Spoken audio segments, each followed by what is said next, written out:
Yo, yo, yo, top of the morning, peeps. I hope all is well. Happy Thursday. Um, we're going towards the weekend. Definitely let's just get through it, get through the weekend, through the week. Week is almost over. The weekend's gonna starting tomorrow for some people. So I wanted to do this video. It's more of a music rant. It's just certain shit I'm getting really sick and tired of seeing, man. It's just pissing me off. I'm just getting really tired of these companies re-releasing like certain classic albums, like Ready to Die, um, Illmatic, Only Built for Cuban Links, The Infamous, Liquid Swords. Like, how many re-releases are we gonna get of those albums? Like, I get it; those are classic albums. I'm not taking anything away away from those albums. But it's like, come on, like, how many times we gonna see the re-releases of those albums? Like, we've heard those albums already. Like, we don't need releases from those, man. Like, they're in print. Like, we could get them to the point where, um, they're selling them on vinyl, and it's just like, this whole vinyl craze is like so fucking annoying, because it's like, I don't know, it's like people just oversaturate when it comes to oversaturate certain things. It just bothers me. And then shout out to my guy Hip Hop Sedgwick. We was talking the other day. He was saying that because I did a rant, like I originally did this rant on my IG story, and then he commented on it, and he was saying that he agrees, but he said that he wishes that they would release Pharaoh Monster's Internal Affairs, which they did. They did release it I think last year and early this year, but excuse me, only on vinyl. But he said yeah, but not on CD. But what you have to realize, not just him but everybody else, is that unfortunately in the U.S. market, CDs is not a thing. It's not is like a dying format. A lot of people are not really into CDs like I am, like all the hip hop heads that I know personally, even the heads that I've never met. Even my crew, the Speaky Cloud crew, like Mike Sis, Cold Chillin', um, Ross Hartley, shout out to him, my brother from Northern Ireland. We're all into CDs, and unfortunately, like I said, the U.S. market is a dying format. It's not really as popular like as it is overseas.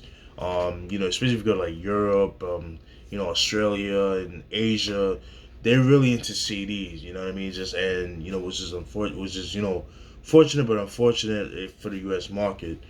Um, what these companies, in my opinion, they need to focus on are albums that that never saw the light of day, um you know unreleased demos and that kind of thing. And I did make a list of said record labels that do focus on that, which I definitely would love for you guys excuse me, to check out.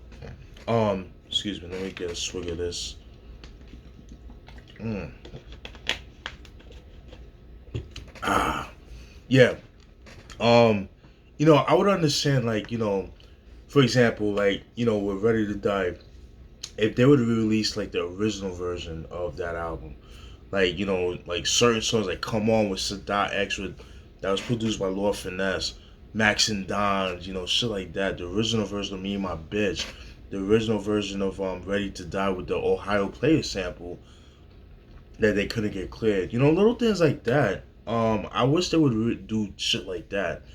Um, but on the positive side, I did make a list, like I said, of record labels that do focus on certain artists that we loved in the '90s, that, or even unknown artists that came out like in the '90s, but they were only specialized in, like, 12 inch singles, like in the underground, excuse me, and things like that. They focus like on like demo versions, demos that they released in the '90s but never saw the light of day, or albums that got shelved and things like that that never saw the light of day. And then, because thank you to these record labels, that's a lot of them are mostly based out in Europe. Some here in the States, but they're mostly specialized in the United States. And I mean, excuse me, they're based in Europe and overseas. and I'll talk a little bit about some of the releases and things like that. So let me get on with it. The first record label I want to talk about is Back to the Source Records. Um, they're based out of Belgium. They're known for releases like excuse me, Pudgy the Fat Bastards. Second album, King of New York, that was supposed to come out back in like 95, 96, but I never saw the light of day. Back to the Source Records had released that, I think, back in like 2016, 2017, which I do hold a copy, which I do have a copy of. Another release that I bought from them was Raw Breed's second album that was supposed to come out back in '96, called Killer Instinct. Another dope release. Glad I got my hands on that because that went out of print real quick. That's one thing. Excuse me, sorry, I'm just getting over a cold. Um, One thing that the thing with Back to the Source Records, the thing is was which is a dope, is a pro and is dope, but it's kind of like a con. Unfortunately, they release things in limited quantity. They would sell depending depending on the record, depending on the album, they would sell like 300 copies or 500 copies, and once they're sold out, that's it. You know, they're not gonna put it out again. Um, so like I said, Raw Breed's Killer Instinct album. The story with that album was that at the time they were under Warner Brother Records, and Killer Instinct, from what I understand, at the time, like, in the source, it was deemed to be the most violent album ever. Which, it was just crock of shit, but just to sell the album, that kind of thing. Um, but like I said, they were under Warner Brother Records, and like they were pretty much given an ultimatum. They were either, because they said that either you make another album, or you get kicked out the label. You get dropped from the label. So what they did was they actually released an album called Blood, Sweat, and Tears that released in '97, which is another dope album, which is underrated. But if you notice, you listen to the album has no cursing on the album, but it's still hard and rugged. You know what I mean? But it was no cursing or anything like that. So that was pretty much like their compromise album. That's another dope album you guys could check out, that kind of thing. But the Killer Instinct album that was supposed to come out in '96, pretty dope fucking album. Love that album. Another release I got from that record label was Royal Fam's Black Castle album. Story with that album was another album that was supposed to come out in the mid '90s. I think it was supposed to come out in '96.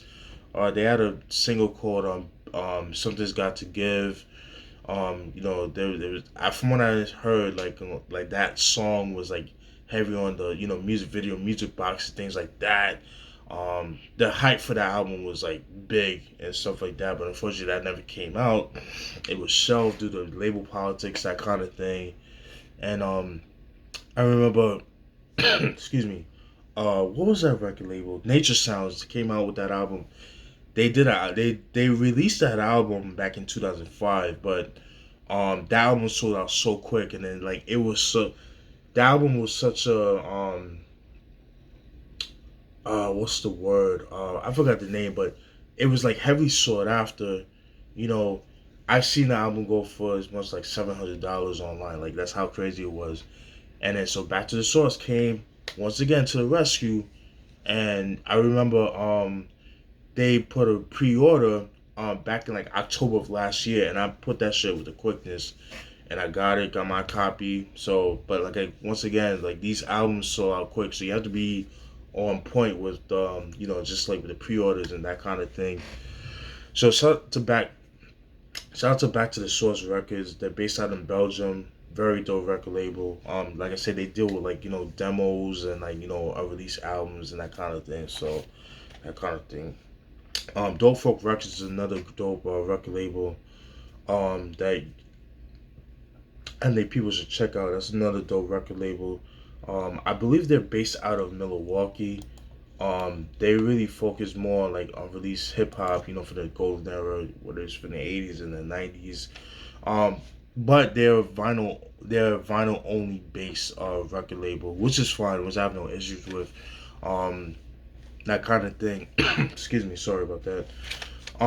Really dope record label. You know what I mean? They another record label. They focus more on demos and things like that, and also they did release I believe they released the musical meltdown, like some of the songs from that album that was supposed to come out in '96, which I do have a copy of, which the record label I didn't get it from Dope Folks Records. I'll talk about that in a little bit.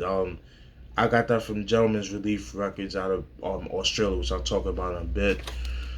Dope Folks Records, like I said, they focus more on like demos or from certain artists, like from the '80s and '90s and that kind of thing. So definitely check them out. I'll post everything in the description box so you guys can check it out. Chopped Hearing Records, I fucking love that record label. Love it, love it, love it. Um, I believe they're based out of excuse me, I guess look at this. They're based out of the UK, and once again, another record label that focuses on demos or from certain artists, like, but also they also focus on new releases too. They focus on demos, that kind of releases and that kind of thing. So that kind of thing. Um, Sometimes they'll release stuff from like Mayhem to Rant, like unreleased demos, like songs that he did a while back and that kind of thing, or like just new releases that he did, exclusive releases, that kind of thing.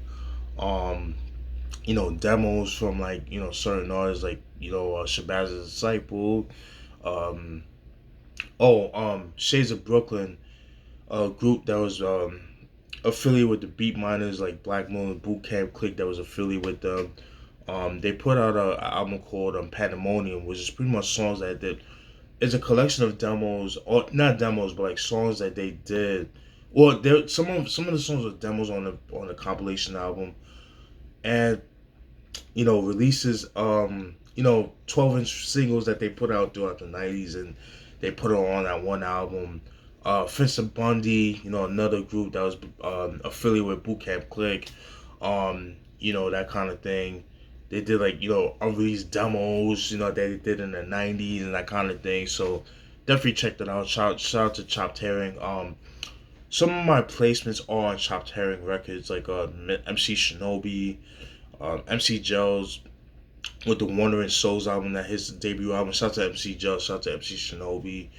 Um, Shout out to my guy Kelsey, that's based out. He's from Detroit originally, but he lives in Cali. He did a couple albums with Chopped Herring Records. Two of his albums that I have placements on Chopped Herring Records. So definitely shout out to them. Shout out to Bob Lipitch. Sorry if I butcher your name. Shout out to you, brother. Dope record label that you have, man. I fucking love. Big fan. Definitely needs to get more stronger releases from those albums, or for those from that record label. The next record label I want to shout out is Gentleman's Relief Records. They based out of Australia. I bought a couple releases from them. I bought the Bop Your Heads compilation album by the late great Steezo. Recipes to Steezo. It's pretty much songs that he recorded between 1990 1997. Definitely check it out. If you're into like '90s hip hop, definitely check him out. Shout out to Steezo. At one point you guys know him. At one point he was the dancer for EPMD, and then like he started releasing his own albums, that kind of thing. I do have his first album, Crazy Noise, that came out '89. It's another dope album. Definitely check that out. Excuse me. Another release I bought from them was Young Z's debut album, Musical Meltdown, that was supposed to come out in '96, but that got shelved. Another dope release. I'm glad I got my hands on that. Another release I got from them was Sons of Light, which was a group based out of Queensbridge. Jay Supreme, shout out to Jay Supreme, dope producer from Queensbridge, did all the beats, that kind of thing, pretty dope. If you guys like that, um, production wise, it definitely is reminiscent of like Mobb Deep. You know what I mean? If you like that kind of sound, definitely check that out. Another release I got from them was Trends of Culture's second album, When the Trend Men Come. That was another album that was supposed to come out like in '95, but it never came out. They had a single called "Make a Move" that was produced by Easy Mo B. Definitely, definitely a dope album. Like definitely dope. It's more rugged than the first album. Really dope. A couple other releases that they put out, dope releases, but unfortunately with Gentleman's Release Records, they actually went out of business. I think due to COVID and that kind of thing, which is unfortunate. And a lot of stuff is like out of print and it's very hard to come by. So, which is unfortunate. Oh, and that's another thing I forgot to mention about Chopped Herring Records. A lot of stuff are in print and they're in decent prices. So I just had to throw that out there.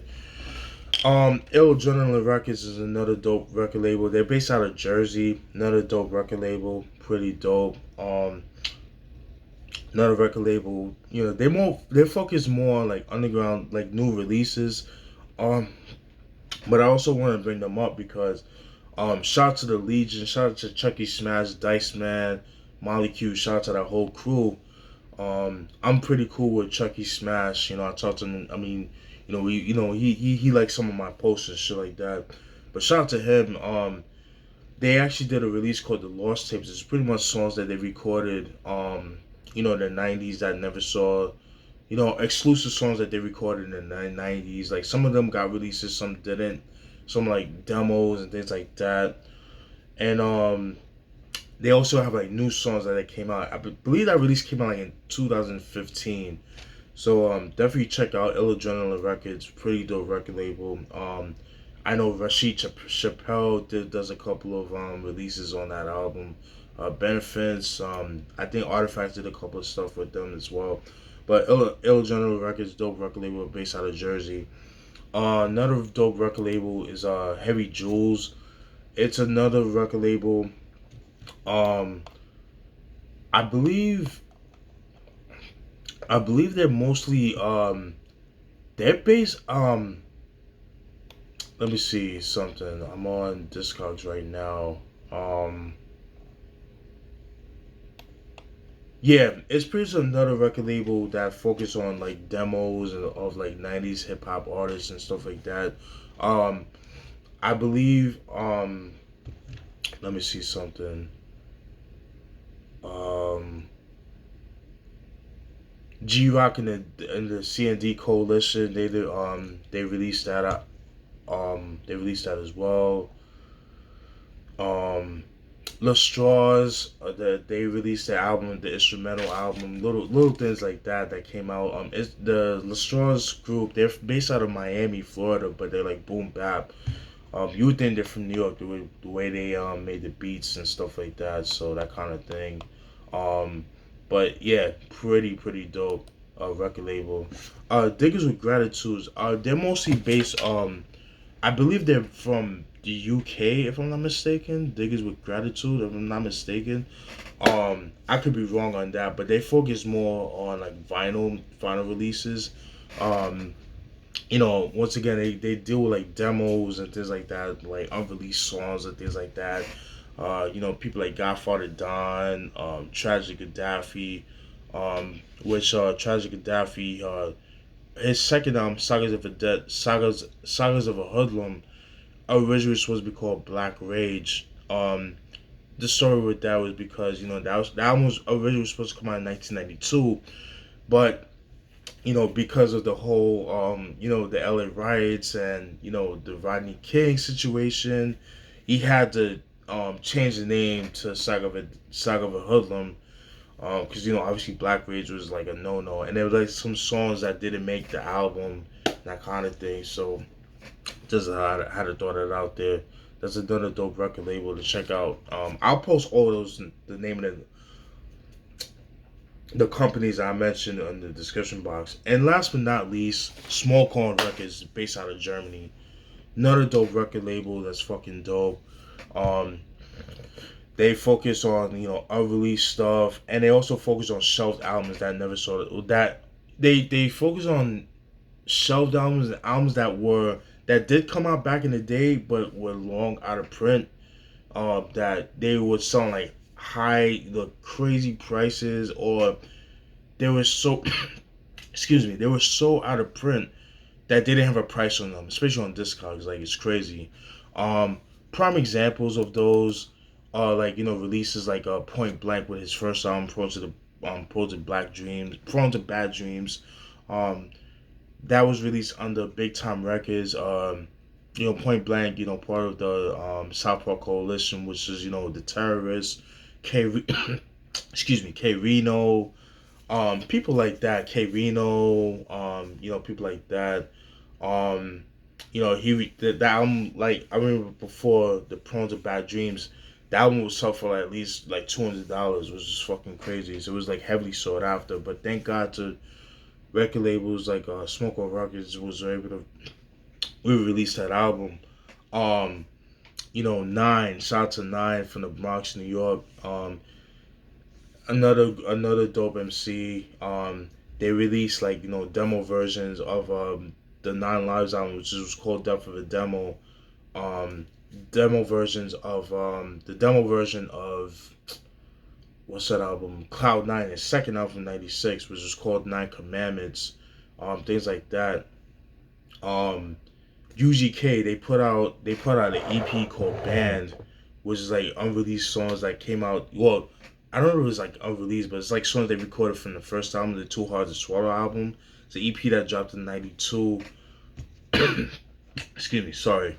Artifacts. They released a, a they released like demos that they recorded throughout the late '80s to the early '90s. I think it was called That's Them. I want to say let me check.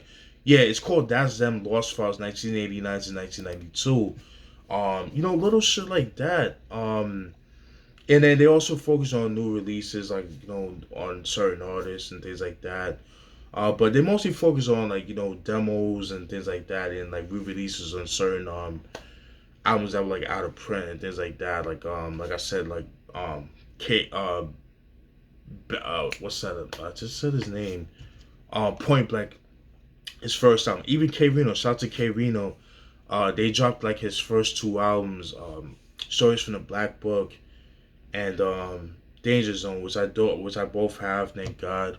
Um, Another group, 20 to Life. They as another group that they put out. That's from Big Time Records as well. That's based on in Texas. Like those releases was like hard to come by because if they go for like expensive money, especially if you are familiar with the whole Rap a Lot Records. They their prices like go for stupid money and things like that, and things like that. And there's a couple other releases that they do, but they like I said, they focus mostly on either albums that were like the lesser known albums from the '90s that did come out, but they like once again they went out of print, go for stupid money. They re-released them and that kind of thing, and like demos on certain albums, on long rare albums and that kind of thing. So they focus on that, and then those albums are usually are in print. So if you just go on SmokeOnRecords.com, definitely check them out. They are definitely in print, so definitely check it out. Support. But the only thing with some of these record labels, like I said, they're based out of overseas, is that the wait time for like to get them in the mail. Sometimes they take 2 3 weeks. Um, Sometimes they take a couple of months. It just depends, and especially with COVID right now, like things are like really really bad right now. So which is unfortunate. So a lot of stuff is like in back order. Like I ordered downpipes for my a little off topic, but I've ordered downpipes for my Q50, and I have to wait till October 15 because due to the lack of the raw materials and that kind of thing. So it goes with everything here. So everything too, like with the mailing, with the mail, with the weight and things like that, which is unfortunate. But it is what it is. Sure, annoyance, that kind of thing. And last but not least, I want to mention I did a segment about 3 years ago, or I did about 3 years ago, called albums that never got released officially, and what that entails was pretty much I talk about certain albums that did get released, but albums that were supposed to come out originally. Like for example, Nas I Am was originally supposed to come out back in 1988. It was supposed to be a double disc album, but a lot of those songs got leaked into like mixtapes and things like that. And so they had to like re-release the album. He had to re-record the album, and then um the retail version that you know now is like what you get now. And then like some of the songs that were on the officially the two disc version, some of the songs were on Nostradamus and things like that. Let me get a swig of this. I talk about that. Nature's for All Seasons. That's another album that was supposed to come out back in 1999, but they kept getting pushed back and that kind of thing. Album ended up coming out in 2000, and there were some songs that were supposed to be on the album but that didn't, that cut out, that kind of thing. Excuse me. And I think at the time he was on the Trackmaster Records, so that kind of thing. But I also talk about albums that never saw the light of day. I got high praise from that release from those videos. I did about 9 videos. If you go on my YouTube channel, which is in the which if you're watching this on IG, excuse me, if you're watching this on IG, you'll see that I have it I have it in my bio, so definitely check it out. And if you go to my channel, go to playlists, and then it'll say albums that never got officially released. I did 9 videos, got a lot of good praise on that, so definitely check them out. I had so much fun doing that videos, and I talk about Power of the Dollar. I talk about Charlie Baltimore's Cold as Ice. Albums like that. Since I did that video, some of those albums that I mentioned did get released. Whether they got released digitally or they got released on CD, things like that. So definitely check them out. Check those videos out. Let me know what you guys think. Like I said, I've gotten a lot of praise on them shit. So yeah, and that's pretty much it, guys. That's all I wanted to talk about. Oh, another thing I want to bring up too is these underground artists, man. That's put out,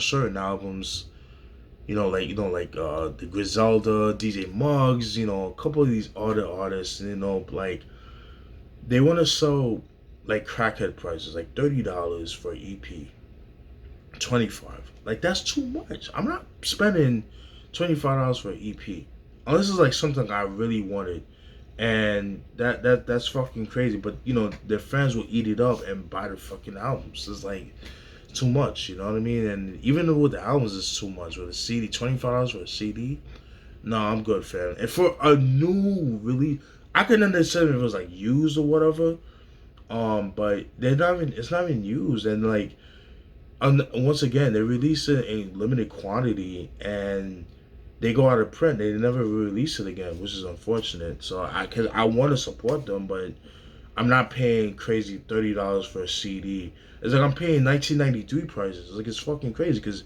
back in the day, CDs were very expensive. Um, albums like Doggy Style when it first came out, it was like $27, like close to $30. It was just crazy. So I'm not paying that 1993 prices. That's fucking crazy.